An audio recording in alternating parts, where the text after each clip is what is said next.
Estamos en este mes de la Biblia y queremos ser enfáticos en cuanto a lo que la iglesia es y lo que la iglesia debe hacer, ¿no? Em, y es muy especial gastar tiempo para esto. La iglesia es la depositaria de la verdad. La iglesia es la comisionada por Dios a llevar las buenas nuevas de salvación. La iglesia es el único grupo de creyentes que puede adorar a Dios verdaderamente. No hay otro grupo. La iglesia eh, es como si fuese una embajada del cielo. Eso es lo que tenemos que pensar cuando vemos a la iglesia. La iglesia material es la realidad de algo espiritual, ¿no? La iglesia es la familia de la fe. La iglesia es un cuerpo, es un edificio. Hay muchas definiciones que tenemos como iglesia y haríamos bien en pensar siempre bíblicamente en lo que es la iglesia. Y también tenemos que temblar delante del Señor cuando no estamos exhibiendo las características y las evidencias que la iglesia tiene que exhibir. Por ejemplo, ahí vos tenés las cartas a las 7 iglesias de Asia, ¿no? Y hay algo que es tremendo, ¿no? Y es el testimonio de Dios. Todo puede funcionar como si fuese una iglesia, pero Jesucristo decía, cuida eso, porque puedo sacar mi testimonio de ahí. Y vos podés seguir llamándote iglesia a vos mismo, pero ahí no está mi gloria, ahí no está mi obrar, ahí no está mi complacencia. Así que siempre hay peligros cuando no obedecemos a Dios de perder el testimonio y la bendición de Dios. Hay muchos carteles que dicen iglesias y muchos que se arrogan ser iglesias sanas también, pero se dejó la obediencia a Cristo, se dejó la predicación fiel y donde no hay predicación fiel es imposible que haya una iglesia. Puede haber algún grupo de personas que algunos sean salvos, pero iglesia, como Dios lo enseña, eso hay que tener mucho cuidado, ¿no?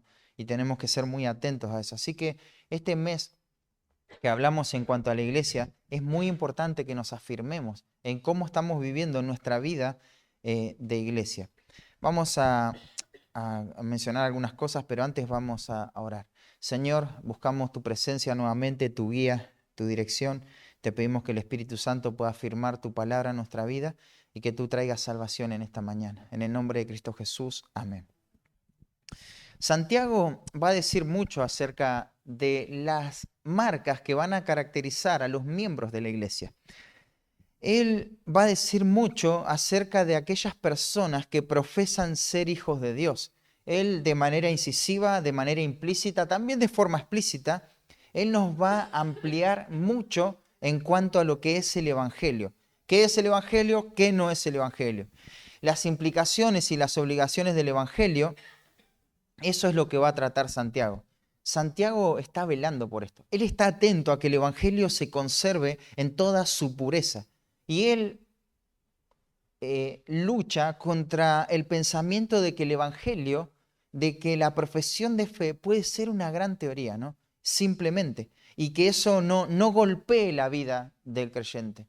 Nuestra salvación tiene que afectar toda nuestra vida. Todo lo que nosotros entendemos como vida espiritual y material, que no hay tal dicotomía, pero tiene que afectar todo, todo. El Evangelio tiene que ir permeando todas las decisiones que hacemos. ¿Por qué? Porque ¿qué es el Evangelio? Bueno, para Santiago, creer en el Evangelio es rendirse a Cristo, es ser siervo del Señor Jesucristo, es responder en fe ante la gracia perdonadora y transformadora de Dios, es abrazar el sacrificio, pero también el señorío de Cristo. En palabras sencillas, es vivir por algo más que mi propia realidad y mi propia comodidad, es vivir para la gloria de Dios. Eso engloba el Evangelio. Ese es el Evangelio glorioso que predicamos, pero es el Evangelio glorioso que también nos ha rescatado del pecado. De una vida que no vivía para su gloria, ahora podemos vivir para la gloria de Dios. Así que creer en el Evangelio tampoco es algo valioso por lo que obtengo en esta vida, ¿no? Porque ahora incorporé esto a mi vida. Y bueno, ahora en mi vida sí, tiene sentido, ¿no? No, no, no, no. Creer en el Evangelio es tener vida. Antes estaba muerto y ahora tengo vida. Así que es pasar de muerte a vida, de las tinieblas a la luz, de un estado de condenación a un estado de justificación, de rechazar a Dios, de odiarlo, de tener todo tipo de aversión hacia Dios, a alabarlo, a confiar en Él, a vivir una vida en gratitud en Él, a depender de Él. Es pasar de la indiferencia a la deferencia. Esto me interesa de Dios, esto realmente mueve mi corazón. Por lo tanto, si las implicaciones del Evangelio no se hacen patentes en la vida de la persona que dice que cree en Cristo, por más que aprenda todas las respuestas sobre el plan de salvación, por más que él diga, bueno, ¿qué tengo que decir si me preguntan por mi condición? Esto. Y si me preguntan por la obra de Cristo, esto. Por más que sepa todas las respuestas, no es salvo. Porque si el Evangelio no está afectando su vida, no hay salvación. Y esto lo va a decir Santiago una y otra vez. En el capítulo 2, versículos 19 y 20 dice, ¿tú crees que Dios es uno? Bien haces. También los demonios creen y tiemblan. Mas quieres saber, hombre vano, que la fe sin obras es muerta. Esa fe que decís que te va a justificar, si no tiene obras, está muerta y no puede hacer nada. La pregunta de Santiago es, ¿pensás que una fe muerta que no se puede mostrar puede salvar a alguien? Y esa es la pregunta que nos tenemos que hacer en esta mañana. ¿Pensás que una fe muerta que no se evidencia en obras, en fruto, esa fe pensás que te puede salvar? Bueno, la verdad es que si abrazás una fe que no obra, estás abrazando la misma creencia diabólica de Satanás. Los demonios creen y tiemblan. Es una fe diabólica, es una mentira satánica.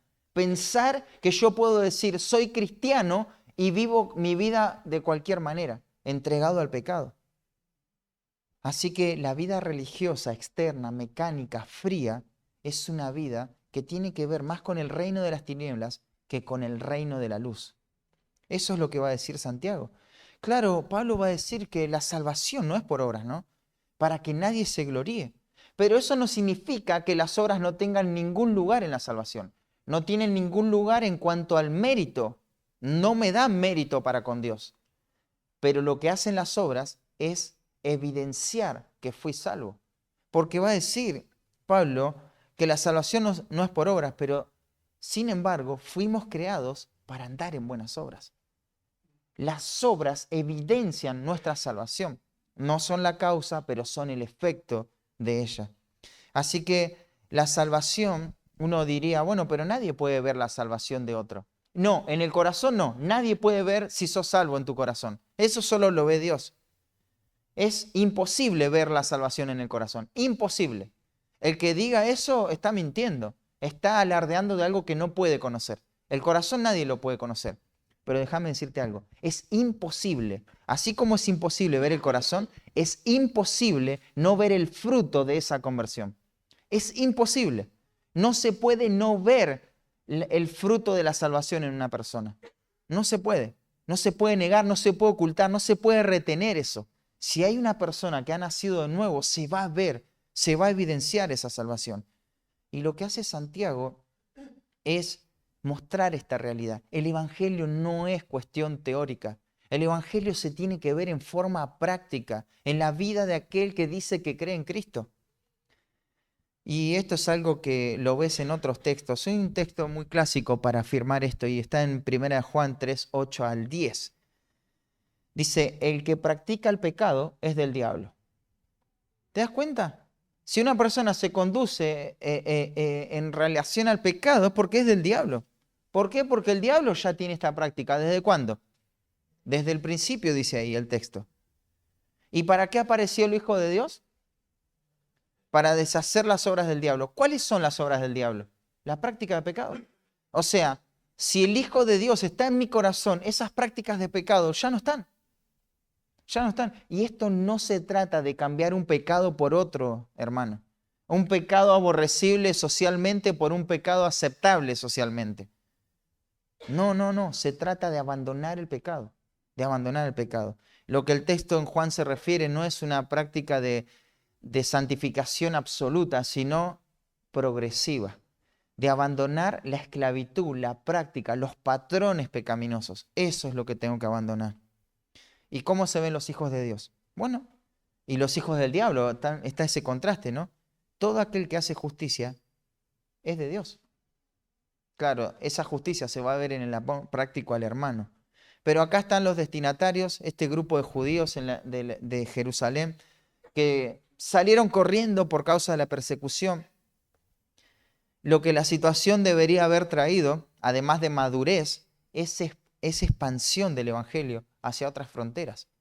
Esta situación debía haber traído madurez en el corazón, en la vida de estos creyentes, porque las pruebas hacen crecer al Hijo de Dios cuando confía en el Señor, pero a su vez, como ellos iban a mostrar el Evangelio con su vida, otros que no estaban en Jerusalén iban a ver, iban a ser impactados por esta fe. ¿Por qué? Porque estaban viviendo el Evangelio de manera real. Entonces ellos estaban saliendo a relucir esta preciosa fe que habían recibido. Sin embargo, se podía ver a un grupo considerable de estos dispersos que no estaban dando signos de vida espiritual. Fueron sacados con un propósito redentivo por Dios de ahí, porque finalmente es Dios quien orquestó todo eso. Sin embargo, ellos ahora en otro contexto habían cambiado. Eso que decían que creían, ahora ya no era práctico, no se podía evidenciar en sus vidas. Y sí, claro, había muchos que estaban desanimados. Muchos necesitaban ser afirmados, confesar sus malas motivaciones, retomar el camino, pero en cambio otros, lo que las circunstancias expusieron es que no había vida espiritual. No había vida espiritual. El enojo, la resistencia a la verdad, todas las búsquedas egoístas, la autopreservación, pensar en uno mismo, el amor propio, todo eso sostenido en el tiempo demostró que no habían creído. Ellos podían decir que eran cristianos, pero no habían creído, no habían creído. Y Santiago lo que hace es, dame prueba de tu fe. Él pide eso, da prueba de tu fe. Si decís que crees, tenés que demostrarlo. Muchos se mantenían en el contexto cristiano, ¿no? En este momento. Se parecían mucho a los cristianos, ¿no? Cuando cantaba el pueblo de Dios, ellos cantaban. Toda la inercia le hacían que, por ejemplo, hablen de las Escrituras. Cualquiera podía hablar de las Escrituras. Pero ¿qué pasaba si a estos profesantes los quitas de ese contexto? Bueno, sus vidas no van a ser muy distintas a las de los inconversos. Se van a mimetizar con los valores y con las costumbres de este mundo. Así que sus pasiones, sus deseos, su manera de perseguir las riquezas, su trato con las otras personas, sus planes, sus amistades, sus preferencias, su inestabilidad, su inconstancia, todo eso manifestaba que había falta de fe verdadera. ¿Y qué hace Santiago? Bueno, los expone con el Evangelio, los confronta con el Evangelio y por eso les da órdenes. Bueno, ellos se mantenían en una postura, sí, yo creí en Cristo. Bueno, entonces hace esto, hace lo otro y da 50 mandamientos más o menos de lo que tiene que hacer un cristiano. ¿Y qué podían hacer? Si eran creyentes, podían obedecer. Si no eran creyentes, no podían obedecer. Así que vas a hacer esto porque sos un hijo de Dios. Y ese es el valor que tiene la iglesia, ¿no? ¿Por qué vamos a obedecer? Porque fuimos salvos. Fuimos salvos para obedecer. Así que todo lo que Dios nos diga, lo vamos a hacer. Y fin, diría un vocero, ¿no?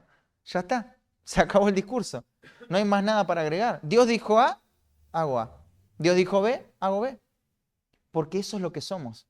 Somos hijos de Dios. Pero las circunstancias exponieron que en estas personas había una falsa dicotomía. O sea, ellos veían la vida entre lo espiritual y lo material. Esa es la primera mentira que creyeron. Es como si existiera una parte en la persona que es normal, igual a todos. Y otra parte que se agregaba a esta persona, que era su salvación, su vida espiritual. Falso, completamente falso. No existe una dicotomía entre lo material y lo espiritual. La vida cristiana es una vida espiritual. Todo rige de ahí, todo parte de ahí. Así que así no funciona. El salvo tiene que evidenciar su salvación. Si no, está viviendo una mentira y eso va a traer consecuencias.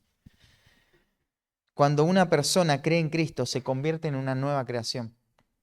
Su realidad es Cristo. Y ahora esa persona quiere vivir su salvación. No es que está buscando un lugar, una posición. Quiere vivir su salvación. Quiere mostrar eso. De lo contrario hay peligro, pero este peligro es un peligro de muerte. La mentira sobre la salvación sin fruto se hace tan grande en la vida de esta persona que no puede reflexionar ni un minuto, ¿no? Te lo digo de vuelta esto.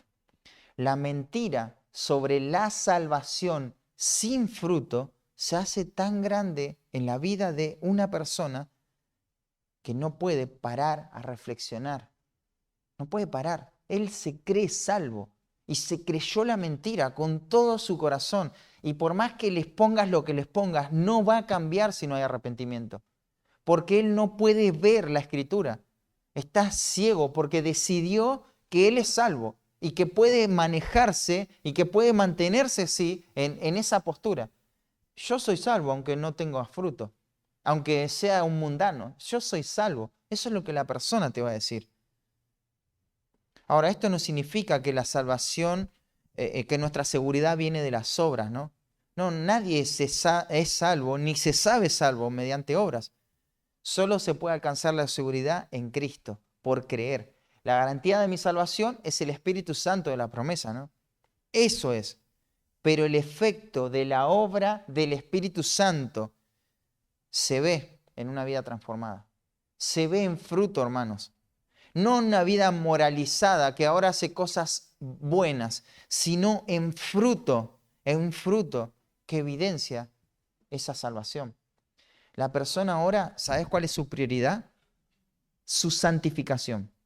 Aprovecha todas las herramientas, todos los recursos que estén a su alcance para vivir una vida santa.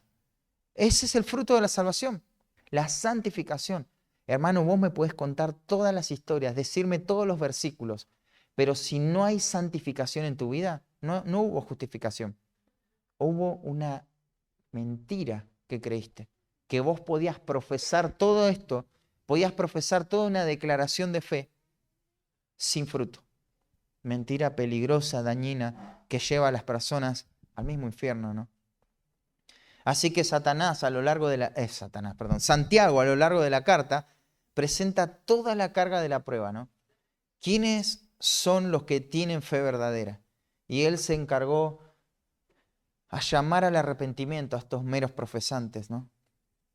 A los que dicen que tienen fe, pero carecen de virtud. Los llamó a que dejen una vida de apariencias, ¿no? Y que puedan vivir la eficacia de la piedad. Noten que Santiago, si leyeron la carta, seguramente se habrán dado cuenta que él no toca asuntos tan doctrinales, tan teológicos. Todo el meollo, toda la cuestión pasa por esta premisa, podríamos decir. A Santiago te puede pasar por alto un montón de cosas, pero lo que no va a dejar pasar por alto es cuando alguien dice que cree y no practica esa teología. Eso sí, eso es una bomba. A él se va a preocupar ahí y él va a ir con todo su arsenal, de verdad, para dar prueba, para que demos prueba de nuestra fe, ¿no? Así que esto es lo que hay. Santiago llama a las personas al arrepentimiento y tenés que ver toda la carta, mírala de la siguiente manera. Es un embajador compasivo, ¿no? Él se acerca a estas personas con amor. Él se acerca con esta carta, claro, pero un espíritu de clamor es lo que va a atravesar cada una de las exhortaciones. Él le ruega a las personas, a estos meros profesantes, que se reconcilien con Dios. Eso es lo que él quiere hacer. Y claro, esta es la proclamación para los que están afuera de la comunión con Cristo y su iglesia, ¿no? A los que están afuera les predicamos que sean reconciliados. Ese es el ministerio de reconciliación, ¿no? Es la predicación del Evangelio. Y siempre solemos ver el ministerio de reconciliación, ¿en dónde? Afuera. Allá están los perdidos, decimos rápidamente, de manera automática. Pero lo que está haciendo Santiago es, no, claro, hay creyentes en la iglesia, pero hay algunos que solo profesan. Y él lo que está haciendo es traer el ministerio de reconciliación con el que solemos ver a los perdidos afuera para aplicarlos a los perdidos que están adentro, para aplicarlo a aquellas personas que dicen que creen, pero no viven una vida con fruto. Así que hay personas que también necesitan ir en fe y arrepentimiento y que están entre nosotros. Ellos necesitan ser confrontados con las implicaciones del evangelio que dicen creer. Claro, quizás hace décadas está en la iglesia, pero no hay fruto real, no se ve ese fruto real. Y si ese es tu caso en esta mañana, deberías preocuparte. Tenés que saber que el propósito de Dios al salvarte es que lleves una vida santa, una vida de obediencia, una vida sometida al señorío de Cristo. El evangelio es eso, ¿no? Tenés que saber que tenés que renunciar a tus búsquedas egoístas, a tus deseos ambiciosos, a la frialdad ante las cosas de Dios. Debes renunciar al individualismo que te tiene atrapado, ¿no? Debes arrepentirte de no estar viviendo para la gloria de Dios. Es ir en fe y arrepentimiento a Dios. Afuera de la iglesia están las personas que rechazan abiertamente el contenido del evangelio, ¿no? Rechazan a Cristo. Pero dentro de la iglesia se encuentran estos perdidos que rechazan las exigencias del evangelio. ¿Cómo lo hacen? En forma evasiva. Ellos evaden todo lo que tenga que ver con la santificación. Todo, todo. A veces pueden estar ahí, pero lo evaden de forma sutil. Si esta es tu condición, tenés que arrepentirte de tus pecados. Las dos clases de personas, las que rechazan afuera y las que rechazan adentro, no evidencian salvación. Están muertas espiritualmente y corren peligro de muerte eterna, porque no fueron regeneradas. No es que no obedecen, no pueden obedecer. Y aunque lo intenten, no pueden obedecer, porque no bajó a la realidad, no se produjo el milagro en el corazón. Abrazaron una teoría, una fe falsa que no salva a nadie. Así que, ¿puede haber inconversos dentro de la iglesia? Esa es la pregunta. Sí, puede haber. ¿Puede haber inconversos dentro de la iglesia por años, por décadas, por semanas? Sí, puede haber. ¿Y qué es lo que hace la diferencia entre un inconverso que practica de forma externa el evangelio? ¿Sabes? La diferencia que hay es que no tiene fruto. Está ahí, siempre está igual, no cambia nunca. Nunca la palabra lo confronta, son corazones duros, incrédulos, nunca cambian, nunca tienen, esto es lo que tengo que creer, nunca está eso, nunca se genera ese conflicto. Hay resistencia a la verdad. Ahora capaz vos estás ahí y decís, bueno, yo la verdad no profeso creer, de hecho no entiendo bien el evangelio. Quiero ser salvo, me gustaría entenderlo todo, pero no sé bien cómo es el tema de la salvación. Quiero decirte que tu problema no es intelectual, tu problema es espiritual. Decís que no entendés, porque en primer lugar te rehusás a creer. No querés creer. No es una cuestión de entendimiento, es una cuestión de endurecimiento. Eso es lo que dice Efesios capítulo 4, versículo 17 en adelante. No es una cuestión intelectual. No se puede no entender el Evangelio. Es una cuestión de incredulidad. Yo no quiero creer en esto. Desde la primera vez que escuché el Evangelio, postergué decisiones, miré a los hombres sus fallas, pero nunca vi a Cristo. Nunca vi al glorioso Cristo predicado en ese Evangelio.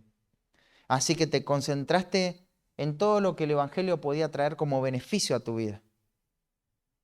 Y decís, bueno, ahí con el tiempo voy a ir entendiendo, esto es algo que lo voy a ir agarrando de a poco.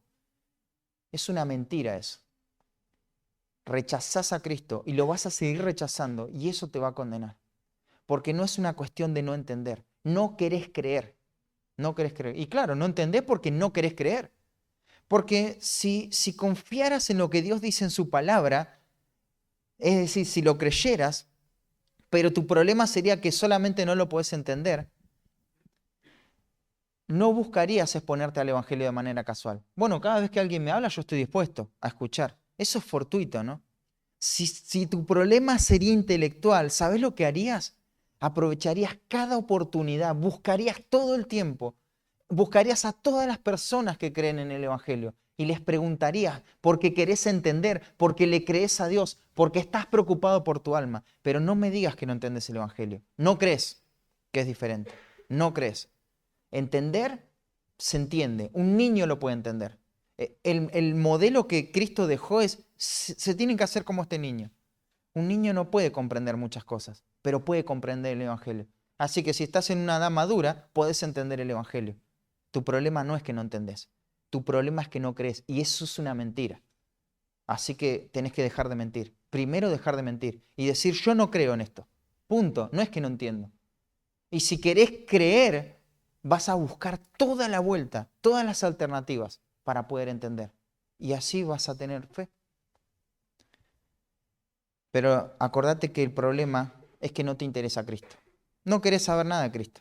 Por eso no puedes creer, porque no querés creer. Así que bueno, no mientas más. No te mientas más a vos mismo y no le mientas a los demás. O sea, si querés mentir, mentí, pero va a ser para tu propio juicio.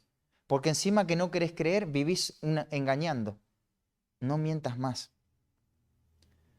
Tu problema no es intelectual. Esa es la excusa mentirosa que te deja tranquilo. Que tirás cualquier disparate para que te dejen tranquilo. Ah, no, no entiende, listo, no. Hay que tenerle paciencia. Más adelante le seguimos explicando. Mentira. No querés creer. No querés creer en lo que Dios dice. En el fondo, esto es igual a todo mero profesante, ¿no? Todo profesante que no quiere evidenciar el fruto, ¿sabes lo único que quiere estar? Tranquilo. Yo quiero estar tranquilo. Yo vengo a la iglesia, pero quiero que me dejen tranquilo.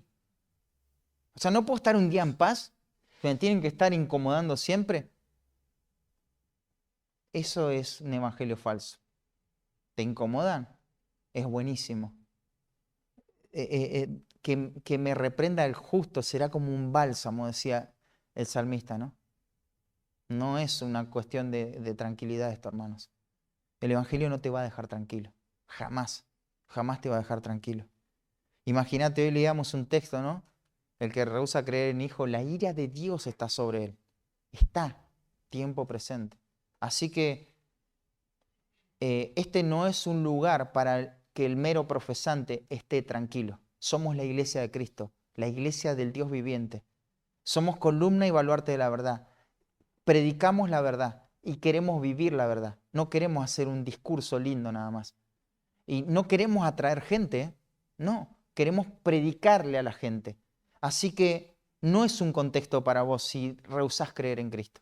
Y no estoy diciendo que te vayas de la iglesia, quédate, pero sabé que vas a estar incómodo, porque acá hay creyentes que con amor te vamos a predicar el Evangelio. Y si sos un mero profesante, tu motivación es la misma. Querés estar tranquilo nada más. Querés pertenecer a un grupo, asociarte y estar tranquilo y ya está. No funciona así la iglesia. Eso no es la iglesia. La iglesia no es una organización en donde cumplo estos dos requisitos y me asocio. Es el cuerpo de Cristo. Es la comunión con los santos. Es donde Dios se agrada al escuchar las alabanzas hacia Él. Es donde Él afirma.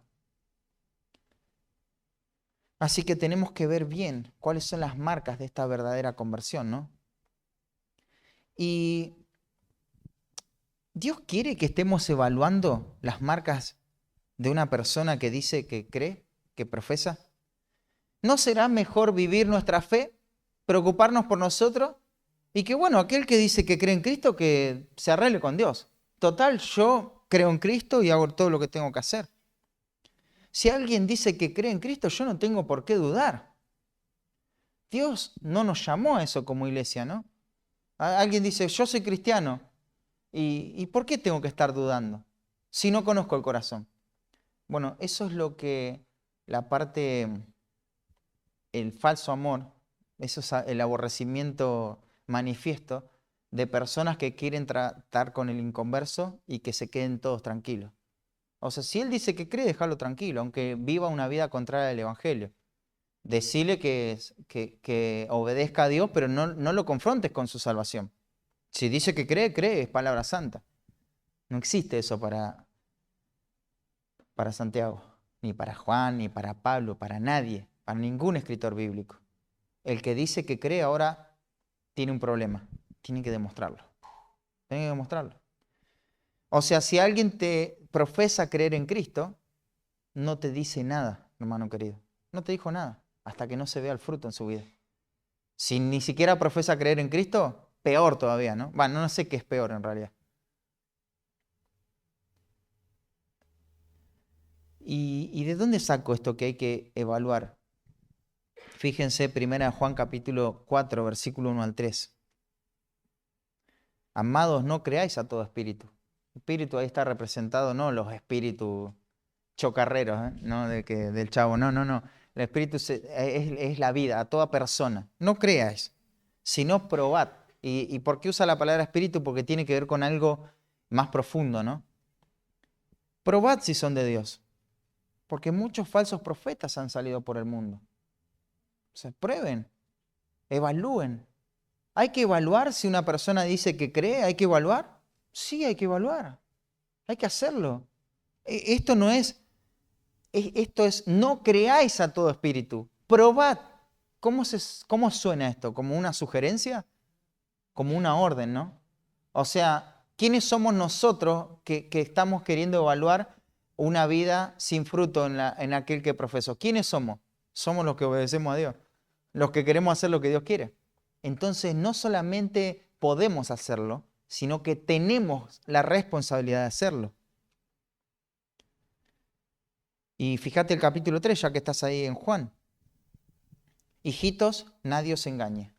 ¿Pero esto qué significa? Nadie os engañe. Bueno, cuando vas a la verdulería y la oferta es 3 kilos por 100 pesos, que no te den 2 kilos. A eso se refiere. Que nadie te engañe. No, que nadie, no veo trucos de magia porque no quiero que nadie me engañe. No, no se refiere a eso, ¿no? En el contexto, el engaño tiene que ver con esto. Hay personas que dicen que creen en Cristo, que confiesan a Cristo y viven una vida controlada, esclavizada por el pecado, y no les puedes decir nada a esas personas. Porque yo ya creo en Cristo, te van a decir.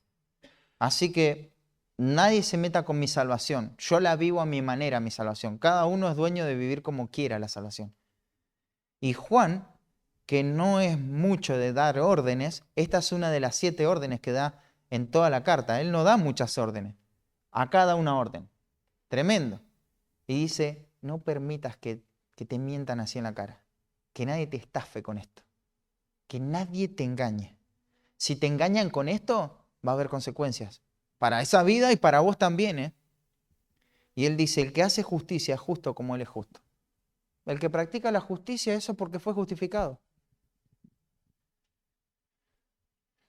El engaño tiene que ver acá con vivir una vida licenciosa, arrastrada por la práctica del pecado, como un patrón de vida, y creerme salvo. Y creerme salvo. Me creo que soy salvo, aunque vivo una vida en pecado. Nadie que está siendo derrotado, esclavizado por el pecado, tiene derecho a sentirse seguro de su salvación. Sí, pero yo tengo toda la teoría, creí en Cristo, pero ¿cómo estás en tu vida? Si estás siendo esclavizado, derrotado por el pecado, la murmuración, la amargura, el enojo, la lascivia, la lujuria, la mentira, lo que sea que te esté controlando, no puedes sentirse seguro de tu salvación. Porque el propósito de Juan es para los que creen, que sepan que son salvos, pero estos que creen evidencian su fruto, tienen fruto. Pero el que no está mostrando este fruto no tiene ningún derecho a decir y estar seguro que es salvo. Lo único que puede decir es, entendí el Evangelio, pero no lo creo. Y no solamente esto, sino que en Mateo 18, si no tendríamos que evaluar la salvación, no habría disciplina. Hermanos, ¿saben qué es la disciplina? La disciplina es decirle a una persona que dice que es salvo, estás haciendo algo contrario a tu profesión de fe. Estás viviendo en forma contraria al Evangelio. O sea, el hermano que peca, ¿qué es el pecado? Es vivir contrario a lo que dijimos que de donde Dios nos rescató, ¿no? Dios nos rescató del pecado y ahora si estoy viviendo una vida pecaminosa, tienen que exhortarme. Por eso nos altera cuando vemos el pecado en la congregación. Y por eso lo exhortamos a los hermanos. Nos exhortamos mutuamente. Necesitamos la amonestación, ¿no? Bíblica. Esto es pecado, esto desagrada a Dios. ¿Sabes qué? Esa práctica no refleja lo que crees. Es contraria al Evangelio. Esa es la disciplina de la iglesia. Y bueno, si la persona te escucha, lo ganaste a tu hermano. Si no te escucha, tenés que ir con 2 o 3, ir y confrontar a la persona en un proceso amoroso, ¿no? Paciente. Y la persona no se quiere arrepentir. Bueno, tenés que decírselo a la iglesia. Miren, hermano, tenemos que ir todos y confrontar a esta persona. Depende del pecado, lleva un proceso, ¿no? Y depende de la madurez de los hermanos que van a ir a confrontar, también lleva otro tiempo. Pero hay que hacer la tarea. ¿Y qué pasa si la persona no quiere creer? ¿Qué tiene que hacer la iglesia? Bueno, déjenlo ahí tranquilo, ya está. Cuando sea el tiempo va a creer y va a obedecer cuando se le dé la gana. No pasa nada. Ya hicimos lo que teníamos que hacer. No, dice, tenle por gentil y publicano. Y ese tenle, ¿cómo le suena de vuelta? Como una orden, ¿no? No suena como una discreción eso. Jesucristo está dando el primer mandato a la iglesia acá. Porque cuando se escribió Mateo, ya estaba la iglesia. Solo que cuando se sucedió esa historia no estaba la iglesia. Pero después que se escribió, Mateo sí ya estaba la iglesia. Entonces, tenle por gentil y publicano. O sea, ¿quiénes eran gentiles y publicanos? ¿Gentile que es una persona buena? No, no, no. Gentil del gentío, de que no pertenece al pueblo de Israel. El publicano es que traicionó al pueblo de Israel. Imagínate. Un judío que cobraba impuestos a los judíos para que los romanos se enriquezcan y él se iba a enriquecer también. Una persona con avaricia, ¿no? O sea, nada que ver con un creyente esto. Así que hay una orden ahí. Si la persona no se quiere arrepentir del pecado por el cual está siendo confrontado, al final de todo, hay una orden. No consideres a esta persona como creyente. No la consideres como creyente. No pertenece a la iglesia. No pertenece a la comunidad. Esto es muy serio, hermano. Cuando esto sucede es muy serio. Y uno dice, ¿y pero cómo estar seguro si la persona... Bueno, ahí está. Si 2 o 3 estuvieran de acuerdo, y en ese contexto lo hablo, es la iglesia que está teniendo en comunión con Dios y Cristo está en medio, afirmando esa determinación de la iglesia. Afirma Cristo eso. O sea, cuando una iglesia llega a este proceso de disciplina hasta el final, hasta ese punto, es Cristo mismo está avalando eso. Y es la autoridad del cielo, ¿no? Cuando dice lo que la voluntad del cielo, o sea, está siendo representada en la tierra. Así que esto es muy serio, muy serio. Por lo tanto, no solamente que podemos confrontar a la persona que dice que cree y no está evidenciando su salvación, no solamente tenemos que hacerlo, que podemos hacerlo, sino que es una orden que lo hagamos, lo tenemos que hacer sí o sí. Después de esta corta introducción, vamos a meternos de lleno en el pasaje y te voy a dar la idea central del texto. Santiago quiere que el creyente ahora sepa y experimente el gozo de lo que es participar de un ministerio de reconciliación dentro de la iglesia. Esto es lo que vamos a ver. Esto no es restauración. Vos restaurás a un hermano. Esto es reconciliación. A alguien que dice que es hermano, vos le estás predicando el evangelio. Lo estás llevando a los pies de Cristo, porque su vida no respalda eso.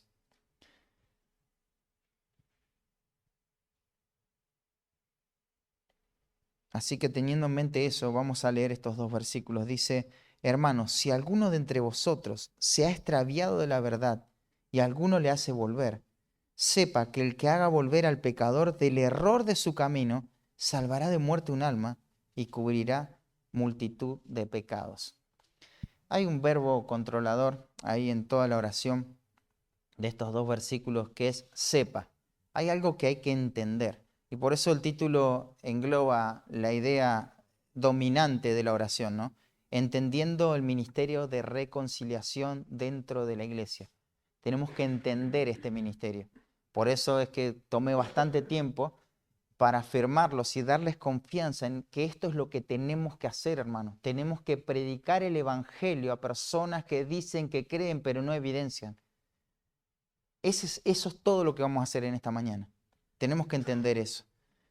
Y lo primero que tenemos que entender, vamos a ver 3 conceptos que tenemos que entender. Lo primero que tenemos que entender es que la profesión no es sinónimo de conversión. la profesión no es sinónimo de conversión. Alguien puede profesar y no está convertida la persona. Y fíjate cómo lo va a decir. Hermanos, si alguno de entre vosotros se ha extraviado de la verdad. Mira, el pasaje se dirige a los hermanos, porque la carta se dirige a creyentes, ¿no? Pero el caso de esta palabra hermanos es para invocar la mente, para llamar la atención. No necesariamente porque esté hablando de los hermanos, sino que está hablando hacia los hermanos. Está hablando a los hermanos, pero no de los hermanos. Y fíjate cómo lo dice. Si alguno, este alguno puede ser cualquiera. Pero por el contexto nos damos cuenta de que este alguno es el mero profesante, el que no tiene obras, el que no puede evidenciar su salvación. Y tenemos que saber, ¿no? Y esto es algo general, porque algunos manuscritos dice sepan, no en singular, sino sepan. Así aparece en algunos manuscritos. Y fíjate la condición. Acá se va a introducir una condición que expresa probabilidad. Esto es posible que pase en la iglesia. ¿Puede haber alguien en la iglesia que se extravíe de la verdad? ¿Puede haber algún infiltrado en la iglesia que dice que cree, pero que realmente no es parte del pueblo de Dios? ¿Puede pasar esto en la iglesia de Cristo? Bueno, en 2 de Timoteo 2 lo expresa de esa manera, ¿no? ¿Te acordás el versículo 19? Hay muchas personas que se pueden infiltrar dentro de la iglesia, pero el versículo 19 es un bálsamo porque dice, pero el fundamento de Dios está firme.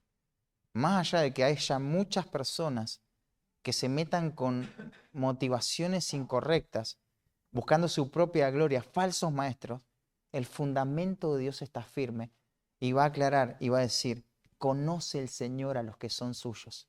Aún dentro de una iglesia donde hay inconversos, el Señor conoce a cada uno. O sea, a nosotros se nos pueden infiltrar. Alguno puede no estar creyendo en Cristo, pero el Señor no se le escapa a nadie. Él sabe todo, no solamente la parte externa, sino el corazón. Él conoce a todos. Pero hay algo más que va a añadir ahí en el versículo 19, que es el sello distintivo de aquellos que son del Señor. Apártese de iniquidad todo aquel que invoca el nombre del Señor. ¿Notás el patrón en todos los textos? El que dice que es del Señor va a vivir una vida en santidad, va a procurar la santidad. Y el versículo 20 de ese pasaje dice, pero en una casa grande no solamente hay utensilios de oro o plata, sino también de madera y barro. Unos son para usos honrosos y otros para usos viles. En esta analogía lo que está haciendo Pablo es decirle a Timoteo, mirá, Timoteo, en la iglesia, mirala como una casa grande. Y en la iglesia, que representa esta casa grande, hay utensilios que son para la gloria de Dios, para usos honrosos. Pero hay otros que no. En la iglesia hay todo tipo de personas. Hay creyentes y hay inconversos. Pero si vos te limpiás de estas cosas, vas a ser un instrumento para honra. Vos preocupate por eso, le va a decir a Timoteo. Así que no es extraño que en la iglesia haya personas que no son salvas. De hecho, ¿te acordás ahí en Hechos capítulo 20? Cuando Pablo le está diciendo a los ancianos de Éfeso que de ahí, de entre el liderazgo de la iglesia, hay lobos rapaces que no van a perdonar al rebaño. Se van a levantar esos hombres. En un momento se van a levantar. Así que ellos tienen que apacentar la grey de Dios. Esto es así. No todo el que dice Señor, Señor va a ser salvo, ¿no? Ahora, para los comentaristas, la frase preposicional que dice de entre vosotros les ha traído bastante desafío, porque dice de entre vosotros, o sea, de los creyentes está hablando. Por eso esto no es un inconverso, sino que es una persona que está en pecado, pero que cree. Pero la frase esa no causa ningún problema, porque en otros pasajes de la Biblia se usa la misma construcción gramatical y no hay duda de que se refiere a un inconverso. Y lo mismo está pasando acá. Y este pasaje, acompáñame ahí a 2 de Pedro, capítulo 2.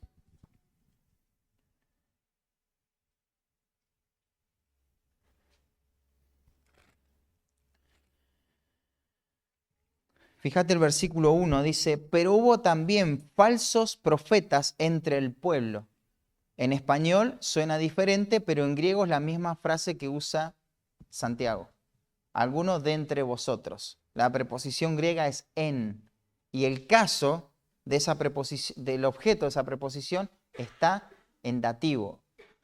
No importa si no entendés esta parte, te digo como lo que está representado en el texto en Santiago. Y en Pedro dice, hubo también falsos profetas, la preposición en nuevamente, y el mismo caso que usa Santiago. Y dice, como habrá entre vosotros, y ahora sí se refiere a la iglesia, como habrá entre vosotros, y es las mismas palabras usan en el texto original, habrá falsos maestros que introducirán herejías destructoras y aún negarán al Señor que los rescató, atrayendo para sí mismos destrucción repentina. Fíjate, introducen herejías destructoras. ¿Y qué niegan? ¿Quién? El Señor. El señorío. O sea, no tengo que evidenciar mi salvación. Puedo vivir una vida licenciosa, una vida liviana. ¿No es ese el falso evangelio que hoy se predica en muchos lugares? O sea, no importa cómo, no importa tu vida, lo que vos tenés que creer en Cristo nada más. Después Dios va a hacer una obra cuando Él se le ocurra, te va a sacar los pecados, los vicios, si es que Él lo quiere hacer. Eso es lo que se predica.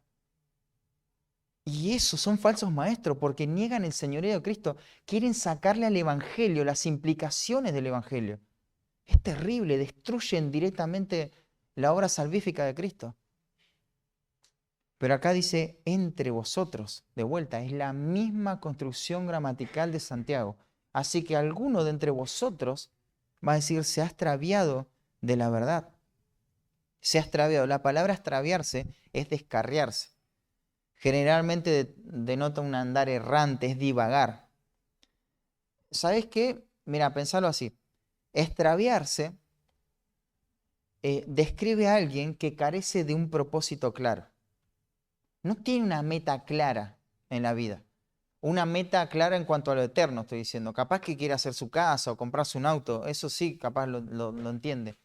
Pero no tiene una proyección en su vida espiritual. No piensa su vida espiritual en relación a quiero ser como Cristo, quiero aprender, quiero crecer. No hay una meta clara, está extraviado. La palabra esta se utiliza para el sistema solar, los planetas que andan girando y no tienen una meta, ¿no? Andan errantes ahí. No sabes a dónde van. Siguen una órbita, pero no hay una meta clara. La persona que solo profesa vive así su vida. Es como, sí se dice esto, bueno, es eso, pero no hay una meta definida. ¿Cuánto voy a avanzar en mi santificación? Ni idea, no sé. Bueno, eso puede estar respondiendo a una fe falsa. El tiempo del verbo este se ha extraviado, sugiere que esto pasó en un momento. No es algo que muchos podrían percibir, pero ¿sabes lo que sugiere este tiempo? Es que es indefinido cómo sucedió este extravío. O sea, llegó. De momento, la voz es pasiva también. O sea, esto llegó a su vida y listo, se desvió. Mientras estaba protegido por un contexto, por relaciones, por un hogar o lo que fuera, la persona estaba bien ahí. O no aparentaba que esté tan mal su vida. Pero inmediatamente cuando fue expuesto a situaciones, a un contexto diferente, se fue. Dejó el evangelio. Y ya está. No puede luchar con su pecado. Rápidamente las cosas externas empezaron a desplazar las prioridades en la vida espiritual. Empezó a caer el trabajo, el cansancio, cualquier otra cosa. Cualquier cosa es buena, cualquier excusa es buena. Así que este supuesto creyente no va a poder perseverar porque no es creyente.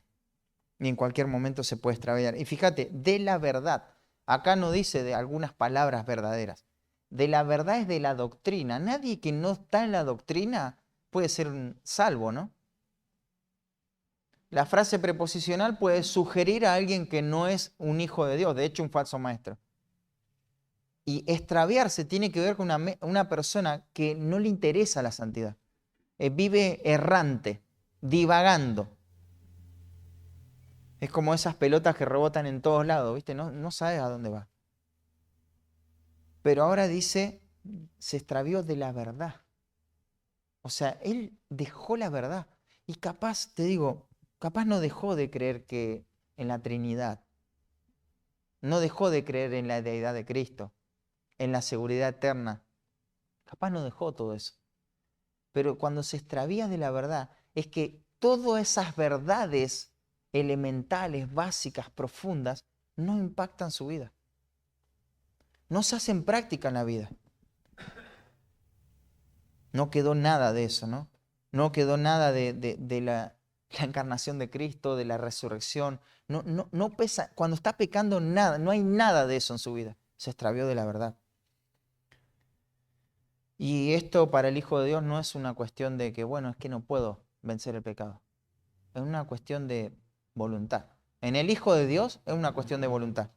Porque somos capacitados por Dios para vencer el pecado, ¿no? No nos ha dado Dios espíritu de cobardía, sino de poder, de amor y de dominio propio. O sea, podemos vencer el pecado. Podemos mostrar fruto o no. Sí, podemos mostrar fruto. Entonces, ¿qué pasa con la persona que dice que quiere vivir para Dios pero no puede? No es salvo. No es salvo. Porque un inconverso no puede. No puede. ¿Sabes cuál es la diferencia entre un creyente y un no creyente? ¿Cómo se relacionan con el pecado? El salvo quiere vencer el pecado y puede hacerlo. El inconverso no quiere y si quisiera porque no le está conviniendo en ese momento, no lo puede vencer. No lo puede hacer. No tiene la capacidad para hacerlo. Por eso no le decimos a un inconverso, hace esto para que tu matrimonio se arregle. ¿Qué nos importa el matrimonio si se va a ir al infierno la persona? O sea, lo más importante es su alma.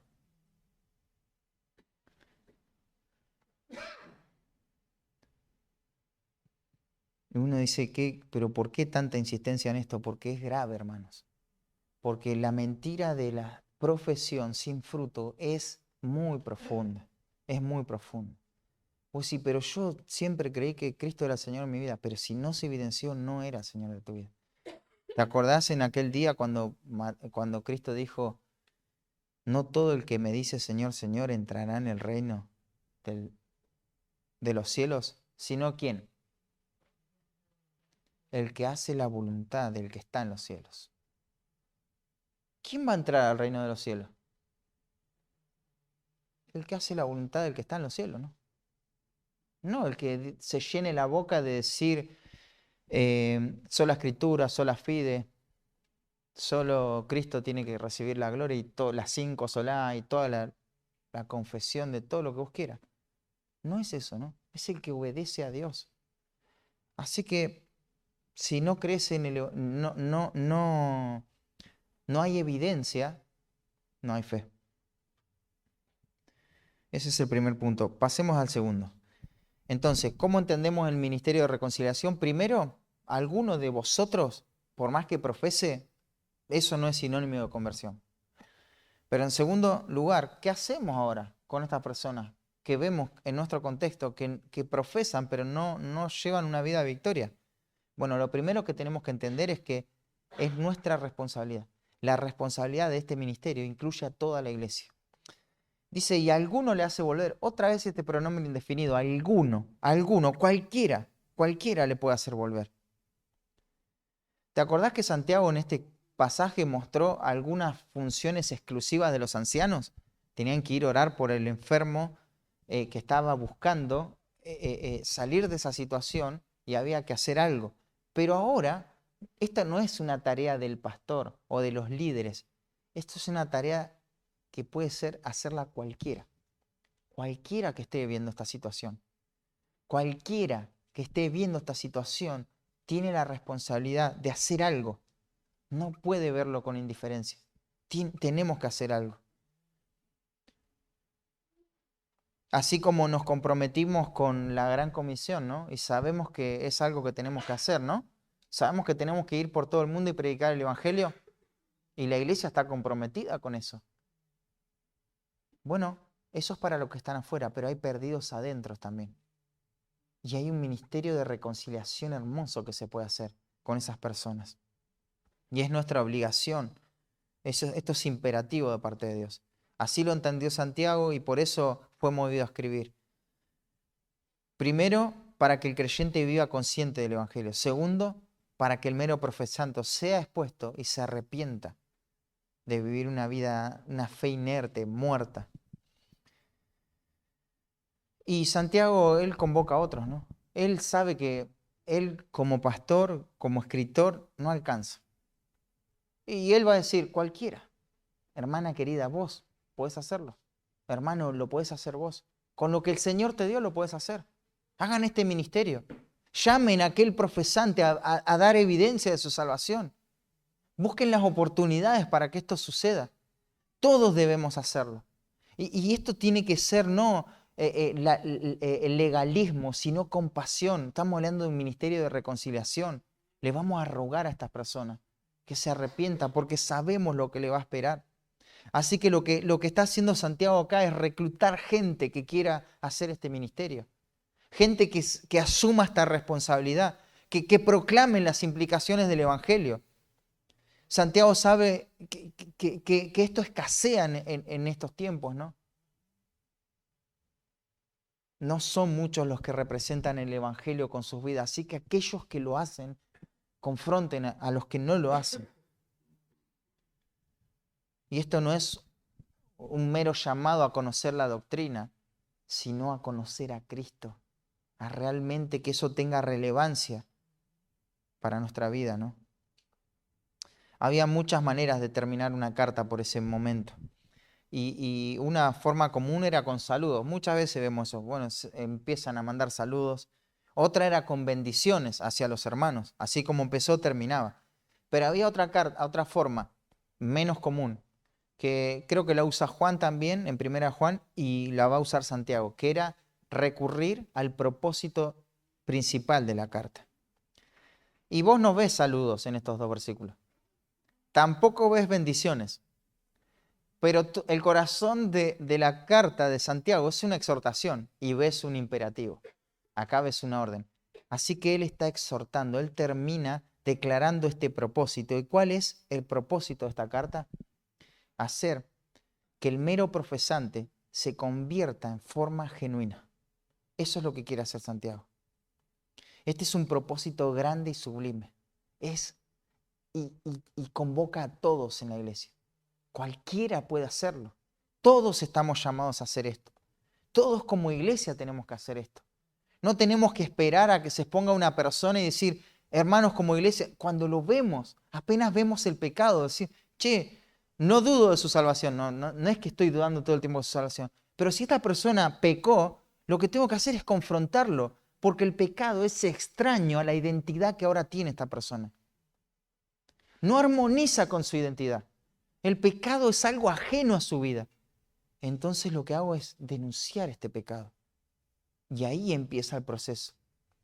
Y la persona en el momento quizá no lo entiende, pero va a reflexionar porque hay salvación ahí. Y en un momento te va a agradecer, lo va a entender. Él dice, capaz no estoy de acuerdo del todo con vos, pero te agradezco porque te preocupás por mi vida, así que voy a reflexionar, voy a pensar sobre esto. Lo mínimo que tiene que suceder. Pero si la persona se resiste y rechaza lo que le estás diciendo, y eso que le estás diciendo es la verdad de Dios, ¿no? No es tu gusto, cómo te gustaría que se vean las cosas. Es la verdad de Dios. Si él rechaza eso, es un mero profesante. Y rogale que se arrepienta. Este es el ministerio de reconciliación. Tendríamos que hacernos cargos de nuestro entorno y advertirle a todas las personas que viven lejos de las escrituras, lejos de la oración, lejos de la comunión con el pueblo de Dios. Todos esos medios de gracia donde el creyente es intermitente, no se mantiene, no persevera, deberíamos exhortarles y decirles, están corriendo un peligro. Se han extraviado de la verdad. No los vemos bien, no los vemos perseverar.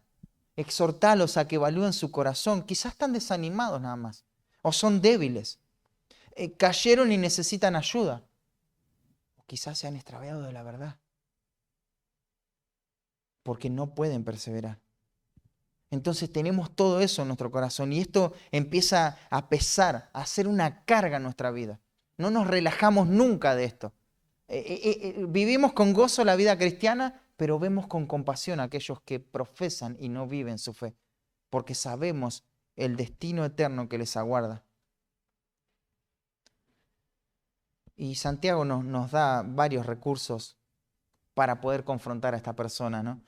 Pero dice, le hace volver. Ahí es otra palabra que apoya el argumento de que este no es un hijo de Dios, el que se atrevió a la verdad. Porque la palabra que utiliza acá se utiliza también para la conversión, para la salvación. Se utiliza en primera de Tesalonicenses 1:9, cuando los tesalonicenses se apartan de los ídolos para servir al Dios vivo. Y después dices, claro, pero nosotros podemos hacer que una persona se arrepienta. ¿Podemos salvar de muerte a un alma y cubrir multitud de pecados? Como dice el versículo 20, fíjate, lo dice ahí el texto, ¿no? Dice, sepa que el que haga volver al pecador de su mal camino, salvará de muerte un alma y cubrirá multitud de pecados. ¿Podemos hacerlo? Parece que sí, ahí. Bueno, en realidad, recordemos que esto no puede contradecir al resto de la doctrina. Principio hermenéutico, ¿no? Unidad general de la Escritura. Así que Dios es el único que da salvación. Él es el único que rescata del alma de una persona, es el único que trae salvación, es el único que puede hacer. Pero Dios no baja y le dice a la persona que se arrepienta. Dios usa agentes. Él usa a los seres humanos, agentes inmediatos, para de forma providencial salvar a esta persona. Dios lo salva, pero en su providencia nos usa a nosotros. Así que es correcto decir, puedes salvar de muerte un alma, siempre y cuando no estés entendiendo que vos estás pagando el precio por esa salvación. Vos lo único que estás haciendo es exponerle el Evangelio. Así que Dios siempre va a ser así. Ni siquiera usa a los ángeles en este momento de la historia para que personas se salven. No usa sueños, no usa ningún otro tipo de revelación. La palabra predicada, la proclamación de la verdad. Eso usa Dios para salvar a las personas. Así que, ¿cuál es el modelo bíblico entonces para esto? Es una iglesia exhortando al que se extravía de la verdad. Ese es el principio. La iglesia tiene que hacer esta tarea. Esto no es algo cuestión de planificar o manejar, sino es una cuestión de obedecer. Tenemos que hacer esto, porque Dios nos lo pide. Y tenemos que hacerlo consciente de lo que está sucediendo. Necesitamos exponer al Evangelio a todos aquellos que nos dan señal de vida espiritual. Podemos y debemos hacerlo. Y no podemos y no debemos mirar para otro lado cuando esto sucede, porque eso es falta de amor. Eso es indiferencia. Eso es egoísmo. Es querer estar tranquilo. Eso es temer al hombre, querer quedar bien con la persona. Para que quiero sostener una relación superficial nada más con la persona. Pero si tenemos esa actitud, no es amor. Hermanos, no es amor de ninguna manera dejar a los arrepentidos con tranquilidad. No es amor eso. No es amor no presionarlos. No es amor no presionarlos. No es amor que se sientan cómodos en el contexto de los redimidos. No es amor. No es amor no ir al hueso, no ser incisivo. No es amor intentar caerles bien a estas personas. No es amor buscar que te quieran. Y no es amor. No es amor saber que ellos están mal y dejar que otros lo confronten. Eso no es amor. Amor es hacer lo que yo tengo que hacer con la persona esta. No los estás amando. Si alguien está caminando en dirección hacia un pozo, un abismo profundo, del cual nunca vas a escapar jamás, y vos no le salís al encuentro, y no le advertís que por ahí no, entonces no lo estás amando. Si vos decís, no, pero alguien le va a decir, seguramente alguien le va a decir, alguien sabe lo mismo que yo y le va a decir, eso no es amor. Deberíamos tomar el compromiso que tuvo Isaías, ¿no? Cuando él vio a su generación que todos prosperaban, a todos le iba bien económicamente. Era un momento de prosperidad económica. pero de escasez espiritual.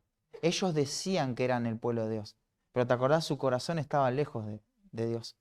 Ellos honraban con sus labios, después Jesucristo también lo dijo, pero en realidad era algo mecánico, frío, que habían aprendido, un discurso que habían aprendido, pero no tenían a Dios y decían que eran el pueblo de Dios. Isaías ve esto y en Isaías 62:1 es un pasaje tremendo, búscalo por favor. Y esto es lo que tiene que mover nuestro corazón cuando vemos personas que profesan creer en Cristo y están ahí. Tenemos que llenarnos de compasión. Y fíjate la figura, el cuadro este, ¿no? Isaías 62:1. Isaías 62:1. Dice así la palabra de Dios.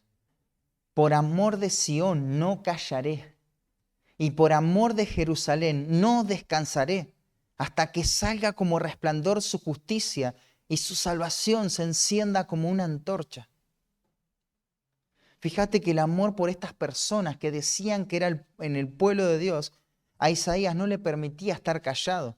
Es más, él no se va a quedar tranquilo de decirle una vez nada más. Ya le advertí. No voy a callar y no voy a descansar. Esto va a ocupar mi vida. Voy a estar cansado, pero le voy a decir a esta persona. Esto es una compasión verdadera por aquellas personas profesantes que no muestran fruto de salvación. Y el versículo 6, fíjate, dice, sobre tus muros, oh Jerusalén, lo mismo que está haciendo Santiago, he puesto guardas todo el día y toda la noche, no callarán jamás. Los que os acordáis de Jehová, no reposéis. O sea, aquellos que realmente le creyeron a Dios, no paren, no frenen, no se callen día y noche. El mero profesante tiene que escuchar las implicaciones del Evangelio. Así como el que está perdido allá afuera necesita el Evangelio, el que está perdido acá adentro también lo necesita, porque está engañado. Es muy difícil salir de ese engaño. Es muy difícil, pero tenemos que confiar en el milagro de la salvación. Y fíjate la oración a Dios, versículo 13, dice, en realidad versículo 6, dice, los que os acordáis de Jehová no reposéis ni le deis tregua hasta que restablezca a Jerusalén y la ponga por alabanza en la tierra. Fíjate que estas personas van a orar a Dios. Vamos a orar por el perdido, por aquellas personas que hoy no evidencian su salvación. Vamos a orar por eso, pero les vamos a confrontar. No vamos a estar callados, no vamos a estar callados. Vamos a hablarle, vamos a proclamarle de manera compasiva, amorosa, pero les vamos a decir, no estás viviendo bien y tenés que arrepentirte. Y acá hay algo maravilloso, el versículo 20, y esto es lo tercero que tenemos que entender, y es que el propósito de todo este ministerio se apoya en un resultado eterno. Fíjate que esto no es pragmático en el sentido momentáneo, me da algún beneficio temporal. Es eterno esto. Hermano, entrar en este ministerio tiene un resultado eterno. Es lo mejor esto. Dice, sepa, esto sugiere la idea de saber por experiencia, esto es lo que tenemos que saber. Acá no se nos ordena hacer algo, sino entender algo. Tenemos que saber, tenemos que conocer. ¿Qué es lo que tenemos que conocer de manera personal, de manera continua, en forma inmediata? ¿Qué es lo que tenemos que entender? Que toda esta obra de exhortación apuntan a un resultado eterno. Santiago no busca soluciones temporales que dejen tranquilos a todos. Él se va a embarrar, se va a ensuciar, se va a meter ahí en el barro y va a llamar a esta persona que se reconcilie con Dios. Porque está preocupado por el alma de estas personas. Y fíjate, dice, el que haga volver al pecador del error de su camino. El término pecador también apoya la idea de que este no es salvo. Porque en la mente de Santiago, un pecador tiene que ver con alguien que no pertenece al pueblo de Dios. No es el término pecador como nosotros lo usamos. Bueno, somos pecadores pero redimidos. En la mente judía un pecador es aquellos que no están en el pueblo de Dios. En el capítulo 4 usó una expresión fuerte. ¿Te acordás cuando dijo los adúlteros, estos que se oponen a Dios? Y también habló de los pecadores que tenían obras indignas en sus manos y necesitaban ser limpiados. Estos son los profanos. Los pecadores son los profanos. La palabra griega es amártolon, es un adjetivo, los pecadores. Es aquella persona que profesó creer en Cristo, pero se extravió de la verdad y ahora vive entregada al pecado. Dice que el que haga volver al pecador, nuevamente, ¿no? Salvará. Esta palabra también apoya la idea de que este era un inconverso. No era una persona desalentada, era un inconverso. Salvará, la palabra sozo de salvación. Tiene varios significados, pero en este caso se refiere a la salvación de su alma. Salvará de muerte un alma, dice. Un alma. O sea, la parte espiritual, la vida de la persona, su constitución interior. Hermanos, esto es urgente pero importante. Acá no está el juego del bienestar, la comodidad, el dinamismo. No está en juegos. No está en juego si se ofende la persona, si no me va a hablar más, si no me va a querer más, si se siente incómodo. Lo que está en juego es la perdición eterna de su alma. Es la muerte segunda esto. Su alma está en juego. De hecho, no es un juego esto. Esto es serio. Es muy serio.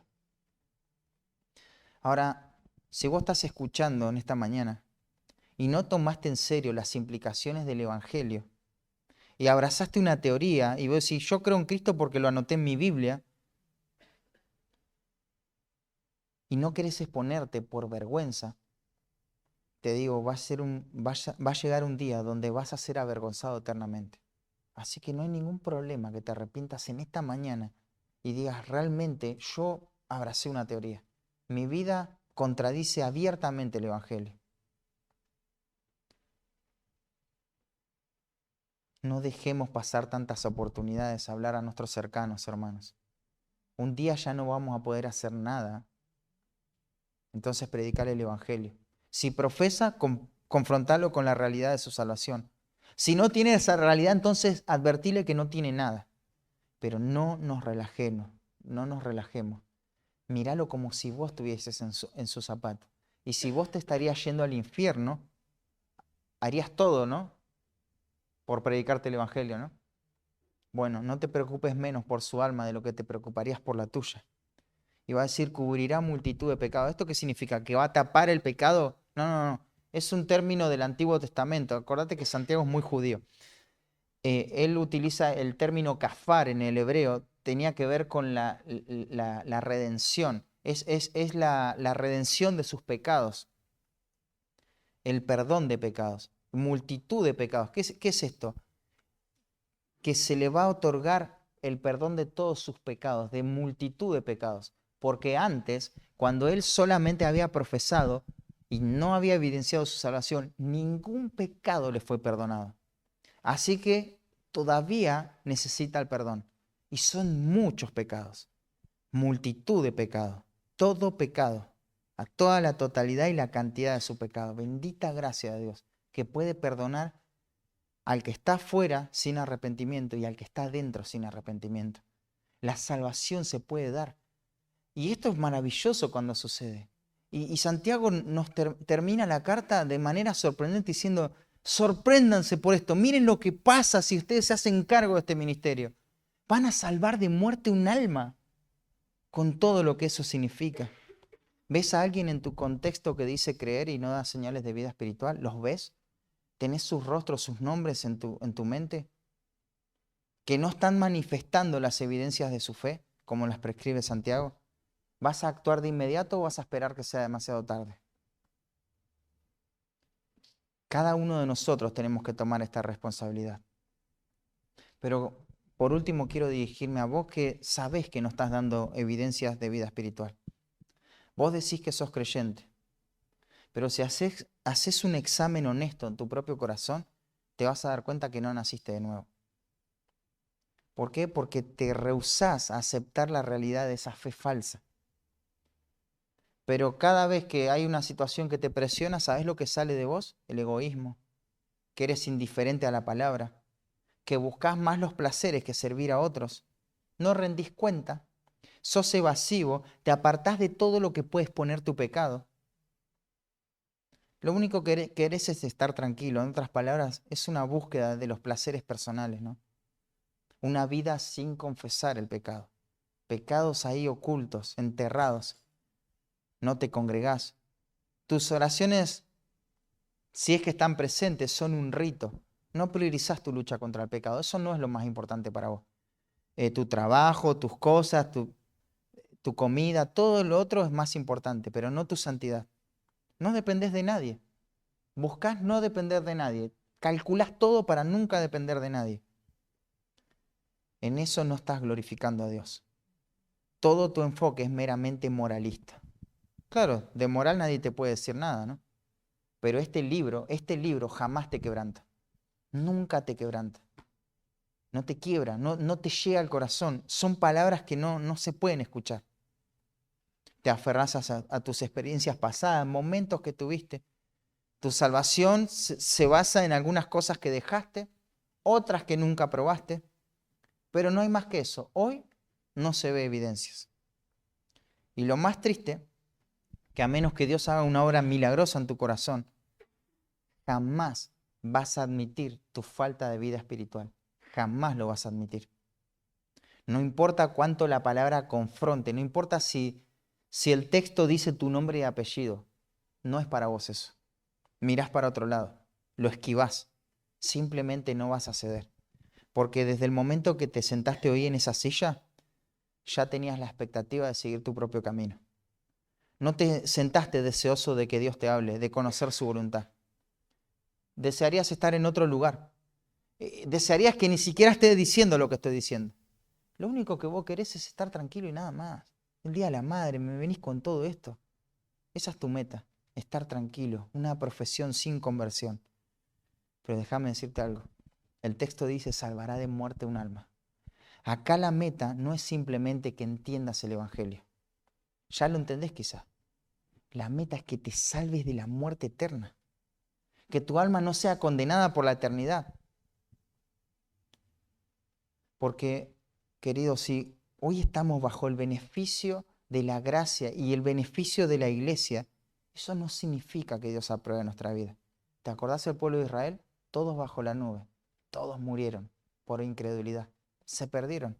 Fueron destruidos. Fue una miseria, una catástrofe. La misericordia de Dios se ha extendido hasta hoy, ¿no? Él dispuso eso sobre tu vida. ¿Qué vas a esperar hasta que eso se corte? Ya va a ser tarde, ¿eh? Ya va a ser demasiado tarde. Sabes que la eternidad que aguarda una persona que no creyó en Cristo es dura, es un lugar de tormento. Tu alma va a experimentar el dolor más grande que jamás hayas experimentado. No habrá descanso. Eso es tremendo. ¿Te acordás el hombre rico? Quería una gota, sí, esto, una gota nomás, en su lengua.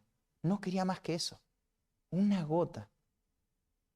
Hubiese dado todo lo que tenía en esta vida, y eso que tenía mucho, por una gota de agua. Porque así de doloroso va a ser el infierno. Habrá memoria. No vas a dejar de existir. Todos los que murieron no dejan de existir. Nadie deja de existir. Vas a ser consciente, te vas a acordar de estas palabras, de que resististe a la verdad, de que decidiste escuchar otras voces menos dramáticas que esta predicación, que te aferraste a cosas que pensaste que nunca te iba a ocurrir, que Dios te rechace si vos le decías Señor, Señor, que no fuiste tan malo como para el infierno. Pero ¿cómo vas a lamentar esa mentira de que no sos tan malo como para no ir al infierno? ¿Cómo vas a lamentar la mentira de que abrazando una fe inerte, muerta, sin una vida práctica que la respalde, te daba salvación? Dios no tolera ninguna mentira, no tolera ninguno de tus pecados. El ministerio principal de Cristo, ¿te acordás? En esta tierra fue la predicación. Él predicó. Pero ¿sabés qué predicó más Cristo? Acerca del infierno que del cielo. Y una de las cosas que dijo del infierno es que el gusano nunca muere. Así que en el infierno hay corrupción por todos tus pecados. Y jamás va a desaparecer esa corrupción. Y el fuego nunca se apaga, lo cual implica un dolor que se estira por los siglos de los siglos. Tu alma nunca va a ser aniquilada. Nunca vas a dejar de sentir el lamento. Nunca vas a dejar de existir, sino que va a ser destruida eternamente.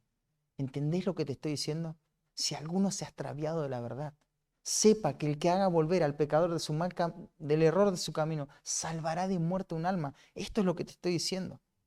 La Biblia dice que el infierno es un lugar de tormento eterno. Hoy muchos no tienen ni idea de lo que esto significa, ¿no? Piensan que van a salir de allá, pero ¿sabes?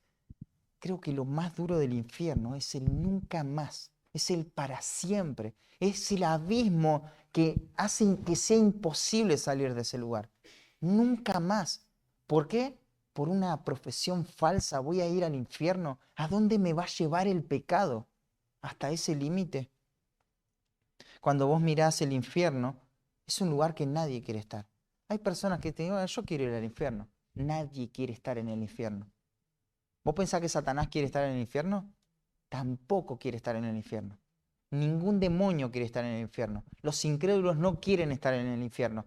Los incrédulos que están en el infierno no quieren que otros estén en el infierno. Imagínate. Pero tampoco creen en la palabra de Dios.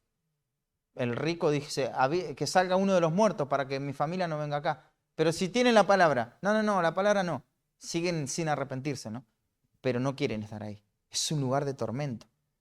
Y notalo, la voz pasiva que siempre se utiliza cuando se habla del juicio final. El diablo que los engañaba se lanzó al infierno. Fue lanzado. Fue lanzado. Él no quería estar ahí. La muerte y el Hades fueron lanzados. No se tiraron al infierno. No querés estar ahí. El que no se halló inscrito en el libro de la vida fue lanzado. Nadie quiere estar ahí. Créeme que nadie quiere estar ahí. Mateo 5:30 dice que todo el cuerpo puede ser echado en el infierno si es que nosotros no vivimos una vida en santidad. Si no somos drásticos, radicales en cortar con el pecado, es porque no hemos sido justificados. Y va a ser echado. Mas los hijos del reino serán echados a las tinieblas de afuera. Acá no hay voz activa, es todo pasivo. Nadie quiere estar ahí. Serán echados. Serán echados Satanás, será echado la muerte, el Hades, todo lo que no se halló inscrito en el libro de la vida, el que profesó una fe que no tenía obras, todos van a ser echados. Puede que hoy te haya traído el Señor a la iglesia para regalarte esta oportunidad final y que tu corazón no se termine de endurecer, pero si hoy no aprovechas esta oportunidad, mañana va a ser más difícil. Vos puedes decir, no, pero un tiempito más y ya me rindo. Imposible, imposible. Tu corazón se hace más duro. Mañana se hace más duro. El tiempo no va a ablandar tu corazón, el tiempo lo va a endurecer. Tenés que arrepentirte, dar un giro opuesto al que has estado transitando. Debes reconocer la maldad de tu corazón. Debes confesar tus pecados. Debes acusarte a vos mismo, no echarle la culpa a nadie. Debes dejar de mirar a los otros como responsables y mirar tu condición. Creíste una mentira. Tenés que arrepentirte, cambiar de mentalidad en cuanto a lo que sos, en cuanto a lo que es Cristo, en cuanto a cómo obtener la salvación y qué es lo que tenés que mostrar en tu vida. El Hijo vino para deshacer las prácticas de pecado, así que tenemos que ir en fe y arrepentimiento. Si esa es tu condición, anda en fe y arrepentimiento. Cree en Cristo, cree en el Evangelio. No hay otra alternativa. Señor, te agradecemos por tu palabra en esta mañana y pedimos que tu Espíritu Santo traiga salvación, Padre. Padre, que pueda, Señor, las personas que escuchan hoy realmente creer en Cristo, dejar la mentira de una vida licenciosa, falsa, donde las implicaciones del Evangelio son tenidas como una basura, como un menosprecio, donde se menosprecia lo que realmente es el creyente, la identidad y se pretende tener una vida doble.